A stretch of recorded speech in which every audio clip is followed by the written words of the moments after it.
Vale la pena subrayar, el tiempo ordinario empezó el domingo pasado con la celebración del bautismo del Señor.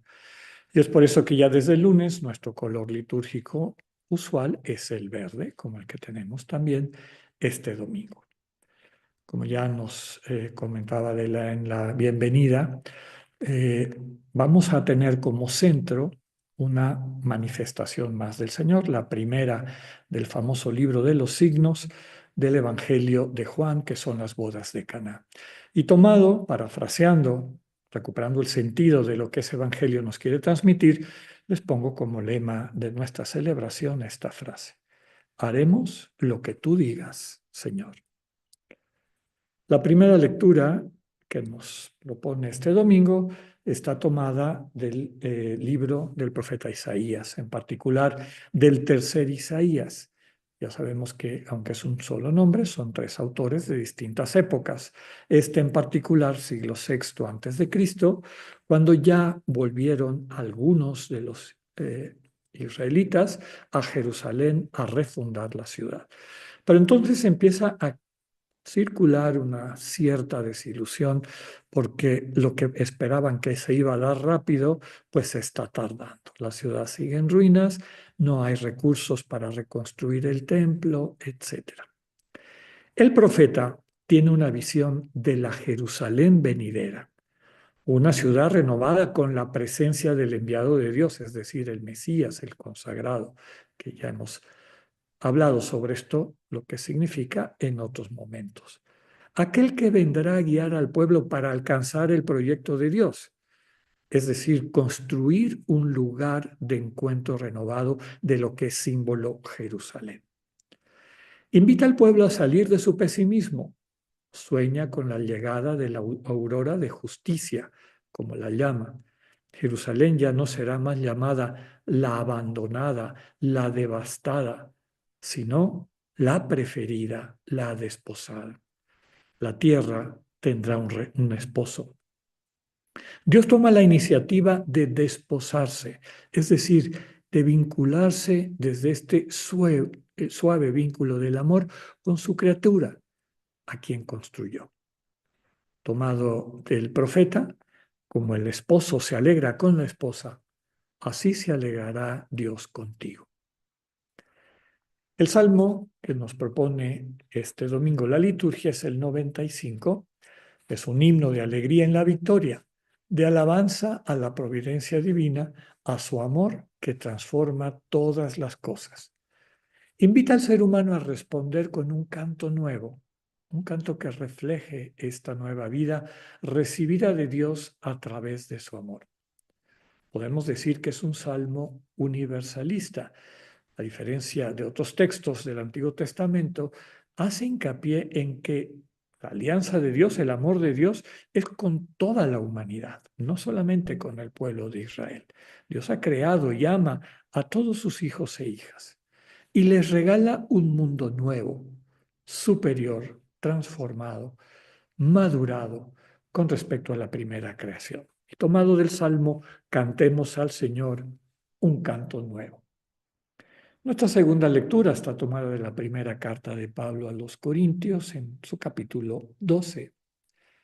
Nos presenta la doctrina del apóstol para explicar los dones, también conocidos como carismas, del Espíritu. El centro de la enseñanza de Pablo a este respecto es la construcción del cuerpo de Cristo, que integramos todas y todos.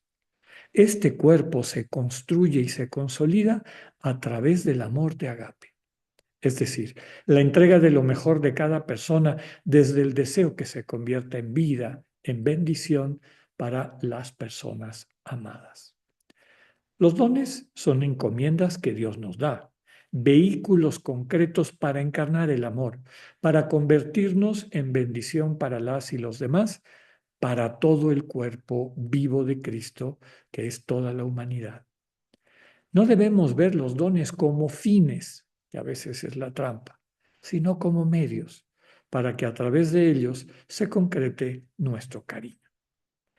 Tomado de esta carta, en cada persona se manifiesta el Espíritu para el bien común. Y así llegamos al Evangelio, que como ya comentábamos está tomado de Juan. El Evangelio de Juan básicamente tiene 4 partes: un prólogo, un libro que se llama el libro de los signos, que son los primeros 12 capítulos, quitando el prólogo, y luego los siguientes capítulos del 13 al 20 se conoce como el libro de la gloria, y el capítulo 21 es el epílogo de Juan. Esta es la primera señal del llamado libro de los signos. Son 7 signos. Comercial breve. Empezamos nuestra reflexión del Evangelio de Juan cada 15 días a partir del miércoles 5 de febrero. Quienes se quieran anotar, bienvenidas, bienvenidos. La revelación paulatina del misterio del Verbo se va dando en esta alternancia de signos y discursos de Jesús. El relato que vamos a meditar es de una boda. Si bien las figuras principales en esta escena no son los cónyuges, sino Jesús y María. En el contexto de una fiesta tradicional se acaba el vino, símbolo bíblico de lo que alegra el corazón del ser humano. María, que representa a la comunidad de quienes siguen a Jesús, se da cuenta del drama y acude a él a pedirle que lo remedie. Su diálogo con Jesús es nuestro diálogo cotidiano. Señor, no tienen vino. Se les está acabando la alegría. Y a veces se nos está acabando la alegría, de alguna manera, incluyéndonos, ¿no? Nuestra oración está llamada a ser así, a salir del corazón y expresar nuestros deseos de bendición para quienes amamos. ¿Qué responde el Señor? Le dice a María: ¿qué podemos hacer tú y yo? La respuesta de María está implícita en su recomendación a los servidores: hagan lo que Él les diga, que expresa la actitud de la Iglesia. Como lema que pusimos al inicio: haremos cuanto tú nos digas, Señor. El Señor dice: no ha llegado mi hora, que refleja la preocupación permanente de que no se confunda su estilo de mesianismo con las expectativas del pueblo en un Mesías que se impone a través del poder.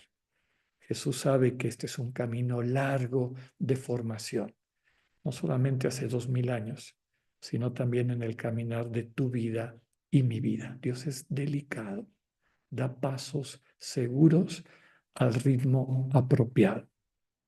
El Señor no prescinde de nuestra contribución para llevar alegría al mundo, nuestro amor que transforma el agua en vino.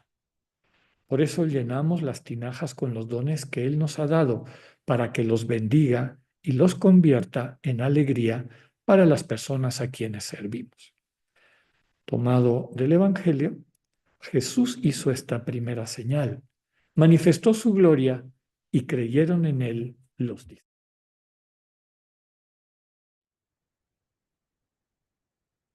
Meditando las lecturas de este domingo, me venía a la mente el inicio de los ejercicios de San Ignacio.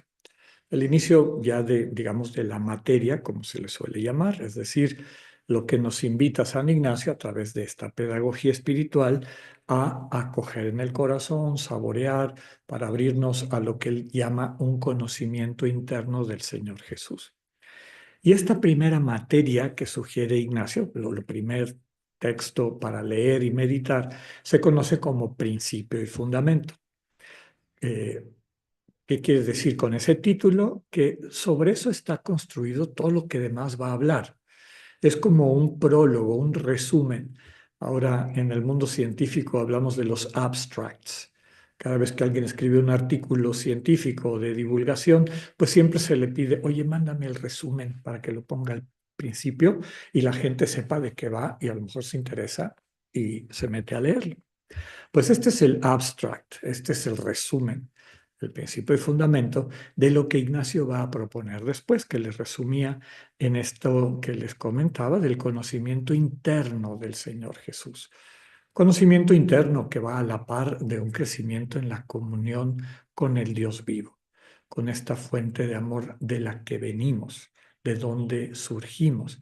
Y como ya hemos comentado en otras ocasiones, en este paralelo entre la vida de una familia donde papá y mamá a través de su amor, procrean a sus hijos e hijas y les acompañan, no para que se vuelvan eh, clones de papá o de mamá, sino con el gusto de ver su absoluta alteridad, su novedad, su identidad, contemplándola y desde luego cultivando la maravilla de poder vivir en comunión con estos seres humanos, con estas personas. Ya sabemos que lo que nos hace personas y nos enriquece es el encuentro con otras personas y el intercambio desde el amor de lo que somos.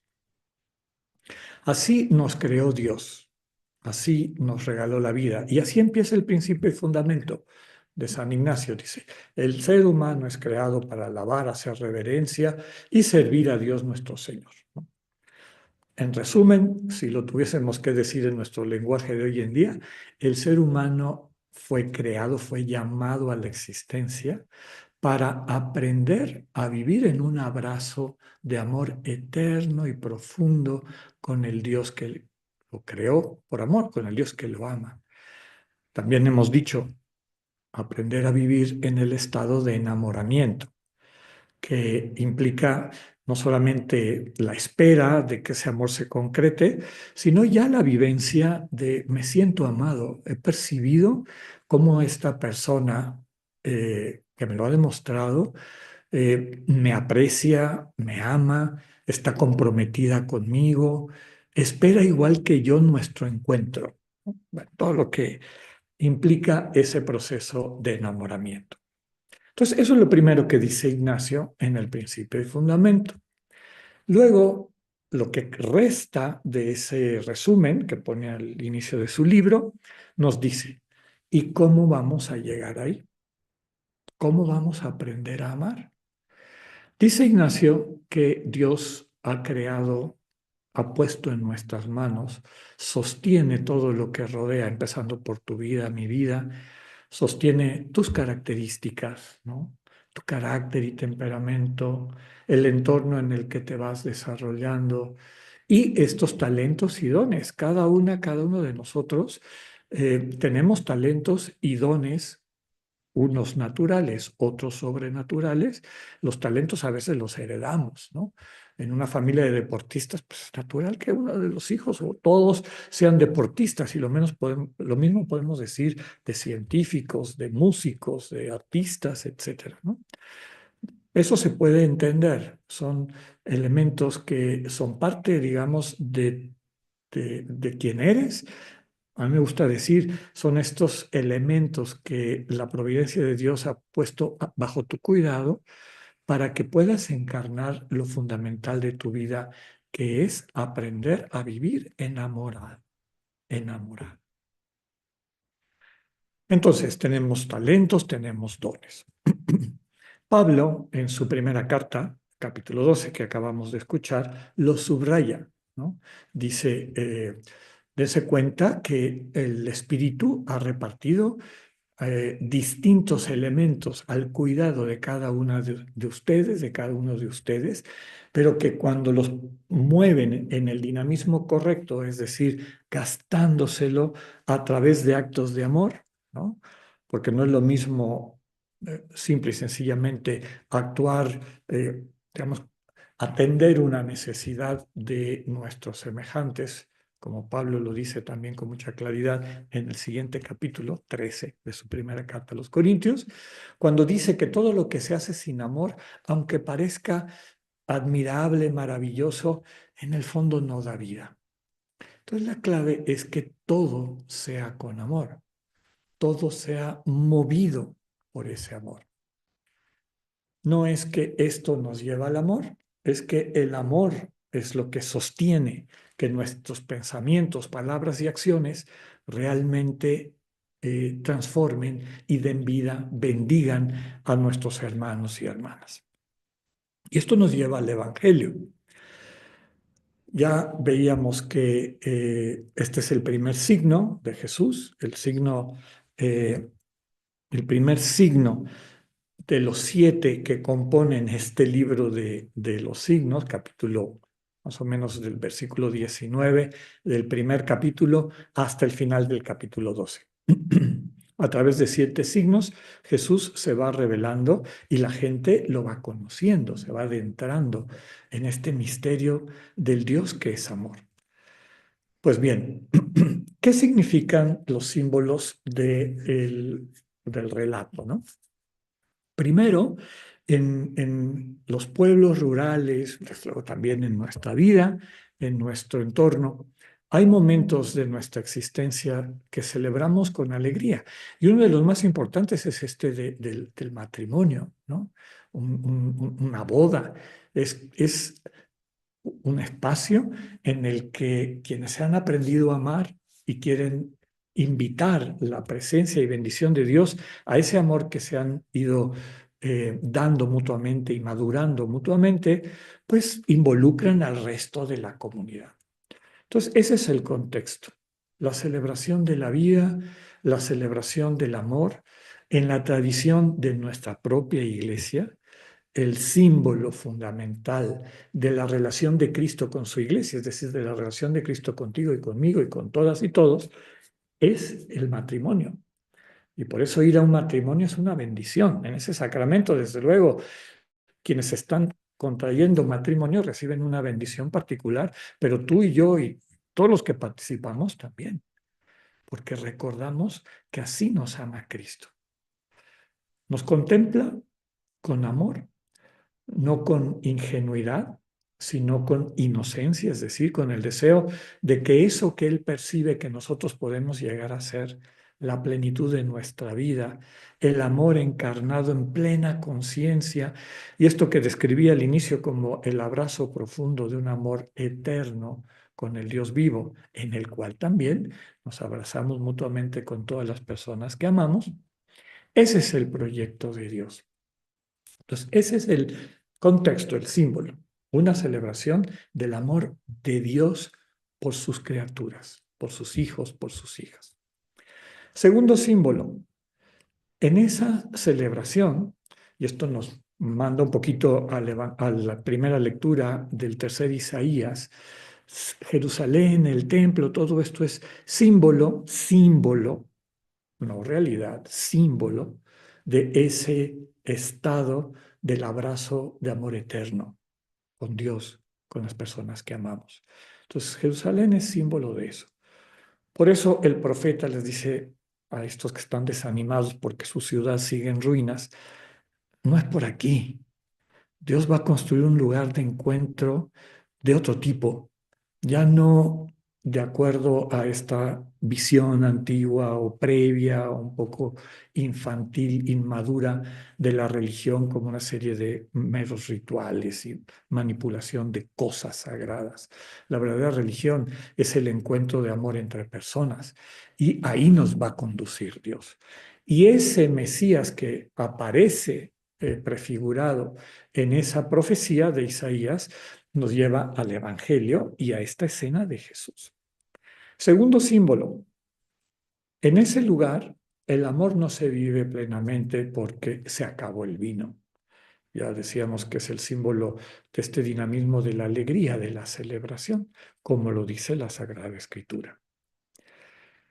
Y esto nos lleva a los talentos y a los dones que Dios nos ha dado. Nos dice el texto que había 6 tinajas de 100 litros. Imagínense lo que pesaba esto. Un litro pesa 1 kilo. De hecho, así se calculó el kilo. Es 1 litro de agua. Son 100 kilos. Da esta sensación de peso. Segundo, nos dice que era el agua de las abluciones. Las abluciones era una especie de como de lavabo ritual. Se lavaban desde la mano hasta los codos. Era todo un procedimiento que es símbolo de una religión antigua, de una religión que ya estaba, o más que religión, de esta ideología en lo que se había convertido la alianza de Dios con su pueblo por estas malas interpretaciones y que le pesaban al pueblo. Y Jesús tiene la capacidad de transformar eso en una nueva y real religión, es decir, religación con el Dios vivo. Para terminar, y me parece que es el centro de todo lo que estamos tratando de decir, que finalmente nos vincula a la segunda lectura de la primera carta de Pablo a los Corintios. Y a Ignacio con su principio y fundamento, ¿no? ¿Cómo vamos a llegar ahí? ¿Cómo vamos a permitirle a Cristo construir nuestra nueva Jerusalén? ¿Cómo yo, Alex Atirka, tú, cada una de las personas, va a llegar a su nueva Jerusalén? Va a poder encontrar y vivir plenamente esta vocación de enamoramiento al que Dios nos invita y para la que nos creó, dice el texto, en el uso de tus dones y talentos. Todos los días, en tu oración, en tu discernimiento, acude al Señor y llena las tinajas de tu día de los dones. Mi presencia, Señor, o sea, el tiempo que me das. Mis capacidades de cualquier tipo, si soy bueno para organizar, para hacer reír, para consolar, para corregir, en fin. Ahí está, Señor. El puesto que tengo, la autoridad que tengo, en fin, más las cosas concretas que sé que van a venir ese día en particular. Todo lo ponemos ahí y esperamos que el Señor lo bendiga y, como dice con mucha claridad el texto, te dé instrucciones. Ahora saca tal cosa y lo vas a utilizar de esta manera. Ahora vamos a ir tú y yo a bendecir la vida de esta persona con este otro don, ¿no? Y lo que descubrió Ignacio es que a través de el gastarnos correctamente los dones de la mano del Señor, vamos a llegar a nuestra vocación fundamental, que es ser parte de esta comunión de amor eterno. Que el Señor nos ayude bendiciendo nuestras tinajas todos los días para que nos alegremos compartiendo el vino que da plenitud con nuestros hermanos y hermanas. Que así sea.